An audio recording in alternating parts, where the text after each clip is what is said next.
This article first appeared on Verdict. Just last week, a group of investigative journalists unveiled a new source of records known as the Paradise Papers. Following on the heels of the Panama Papers, this stash of records sent from an anonymous source gives us a closer look at how wealthy individuals and multinational corporations hide their assets in offshore jurisdictions, including Caribbean island nations. Keep up with this story and more by subscribing now, as I will discuss below. The reaction to the Paradise Papers has been less explosive than it was to the Panama Papers. One key reason is that most, if not all, of the activity is legal. Only one criminal indictment has been filed in India since the papers started making the headlines.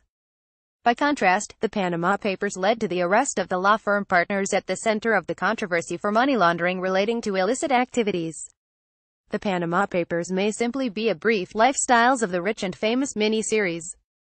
At the same time, the leaked documents show us pervasive patterns of the rich and powerful moving their money as a tax avoidance strategy.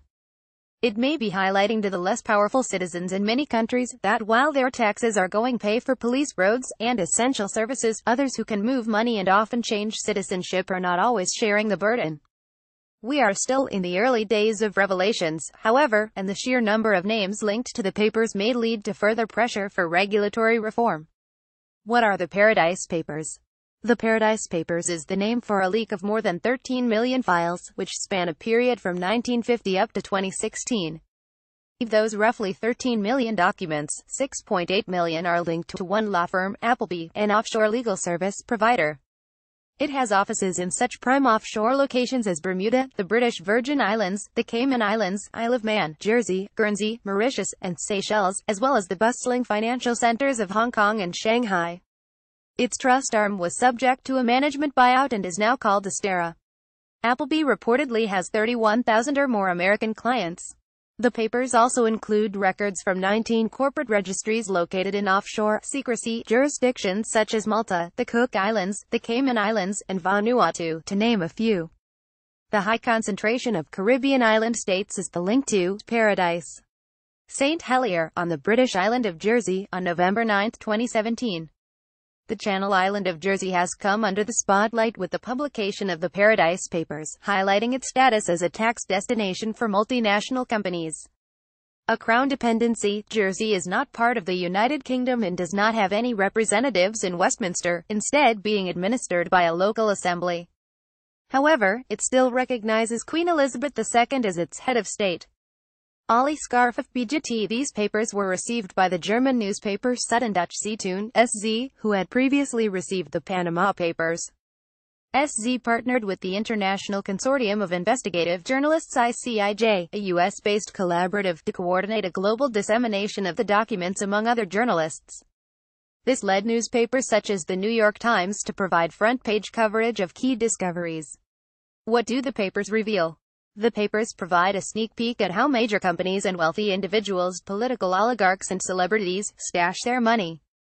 This is a veritable who's who of the global elite, politicians from all sides, and major multinationals. Apple, for example, is highlighted in recent headlines. It needed a new tax home for two of its subsidiaries after Ireland, a former shelter for its earnings, changed its tax policy. In addition, the European Commission ordered Ireland to collect back taxes of up to $14.5 billion from Apple, finding that the previous tax agreement between Ireland and Apple was the equivalent of illegal state aid. Apple found a new home for $128 billion on the English Channel island of Jersey instead. Since the Paradise Papers have revealed this move, Apple CEO Tim Cook has stated that this move has not reduced Apple's tax payments in the United States. Nike, another U.S. company, is reported to have moved its profits from licensing its trademarks to a subsidiary in Bermuda, possibly away from the clutches of the U.S. Internal Revenue Service. The company says it's okay. Nike Y complies with tax regulations. Nike told ICIJ, Twitter and Facebook have investments that are now traced back to Russian state financial institutions. Russian billionaire Yuri Milner has major stakes in both companies. The Paradise Papers show that via a mind-boggling maze of offshore shell companies, the Twitter investment was backed by VTB, a Russian state-controlled bank often used for deals important to the Russian state. Queen Elizabeth is also a subject of the leak. Her wealth advisors have invested £10 million in a Cayman Islands fund. One of her investments is in a retailer accused of exploiting poor families in Britain via a high-interest, rent-to-own business. Company, Brighthouse, charges high interest rates on furniture it rents to some of the UK's poorest consumers. The firm charges up to 3 times more than regular banks for regular household items such beds and sofas, by offering customers high rates of interest over weekly installments. It was ordered to repay £14.9 million by a British regulator. The consumer watchdog said the firm had not acted as a responsible lender since 2010. Politicians and senior ministers from all political stripes are also implicated. For example, one of Justin Trudeau's senior advisors, Stephen Bronfman, appears to have a trust in the Cayman Islands Trust. U.S. Commerce Secretary Wilbur L.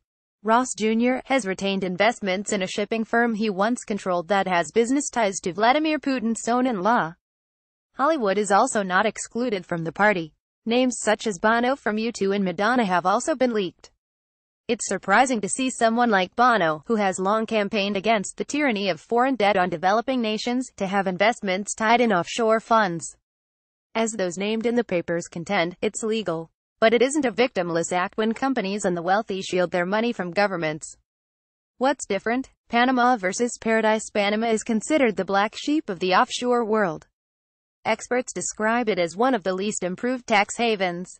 The Panama Papers revealed that the country was being used primarily by the business and political elites of Russia, China, and Brazil. These are countries where the governments are closely linked to business and which are less likely to use new regulatory tools to pursue tax evaders. Hence, relatively few Americans or Europeans were caught in the Panama story. Mossack Fonseca, the law firm at the center of the leak, has since been implicated in criminal activity. The Panama Papers alluded to Panama as haven for illicit proceeds of corruption or crime. The Paradise Papers reveal the goings-on of the elite jurisdictions of the offshore world, this time in the supposedly highly regulated, more law-abiding havens of the Cayman Islands, Bermuda, Singapore, and the like. These venues have received better marks for their financial regulation by the Organization of Economic Cooperation and Development peer review process only just a few years ago, implying that this is not the playground for criminal proceeds but simply of legal tax evasion. The consequences of tax avoidance, moving beyond the veil of legality. Why are the elite using these offshore vehicles to hide their wealth? One reason is clear: avoiding higher tax rates in jurisdictions where they are located or engaging in activity. Second, they may wish to obscure the nature of their investments. Universities that are investing in fossil fuel, for example, may not want their stakeholders to know this. As Queen Elizabeth's investment shows, it may not be desirable to be linked to certain kinds of investments. Each fund or transaction, or assets such as a yacht or jet, is not subject to tax. And it's hidden from the public's prying eyes. Despite new regulations designed to help governments ferret out tax evaders, the Paradise Papers show that anyone who wishes to hide their wealth can still do so. Over the past few years, governments have focused in on bank secrecy. Jurisdictions like Switzerland, demanding more information regarding account holders. While some jurisdictions may have become less ideal, the Paradise Papers show us where on the map business is booming. This is all done through the legal vehicle of a trust, which can shield the identity of the person for whom the trust is being established. The papers set out the myriad ways in which companies and individuals can avoid tax using trusts and other artificial structures such as shell companies. Politicians and researchers around the world are beginning to ask whether they should be banned. Are they fair? Are they moral? Has tax avoidance gone too far? Have we crossed an ethical boundary that needs to be fixed? And even if the structures are legal, is everyone who has funds in these offshore locations declaring income and paying taxes when required to do so? The economist Gabriel Zuckman has worked to estimate how much wealth is stashed in low-tax havens and what that means for government coffers. According to his research, the United States loses close to $70 billion a year in tax revenue due to the shifting of corporate profits to tax havens. This is close to 20% of the corporate tax revenue that is collected annually. He notes that this is legal. He also reports that an estimated $8.7 trillion, or 11.5% of the world's GDP, is stashed offshore by wealthy households. Much of this revenue may not be reported to tax authorities. This is likely not legal. We worry a lot about how to balance a budget and ensure that government is able to provide essential services like police, schools, roads, courts, and the like. That missing $70 billion from corporate offshore tax avoidance would go a long way. A mere $140 million could replace the lead water pipes in Flint, Michigan, one news story reports. The Paradise Papers also shed a light on the larger inequities caused by a shifting wealth in today's global economy. The International Bar Association's Human Rights Institute (IBAHRI) notes that by failing to collect the revenue that is being lost through offshore tax avoidance schemes, states are failing in their obligation to mobilize all available resources towards the promotion of poverty reduction. As noted in the IBAHRI's report Tax Abuses, Poverty and Human Rights, the effects of tax evasion are experienced most in developing countries, where a huge outflow of money is leaving governments without the basic revenues needed to invest in essential services and infrastructure. Equally though, its effects are seen in advanced economies too, where recessions and major economic shifts have plunged communities into poverty. While citizens who have little resources are asked to pay their fair share of taxes, those who have wealth and privilege can move their money quickly and obscure it through the offshore system. If we focus on the harm of tax avoidance to society, rather than how it is legally defined, then we can see that it contributes to growing inequality and increases tax burdens on resident taxpayers who cannot change their citizenship or move their money. There is some momentum behind the idea of creating registries that would require asset owners to disclose the true beneficial owners of an investment, so governments, law enforcement and in some circumstances, the public, would know who is truly benefiting from a trust or shell company. The United Kingdom has led by example and published the world's first wide-open register of beneficial ownership. It still can do more by using its leverage to deal with its own crown dependencies, many of which are implicated in the Paradise Papers. As the list of who is implicated gets longer, it may wake politicians up. Anita Ramasastry is the UW Law Foundation professor of law at the University of Washington School of Law in Seattle.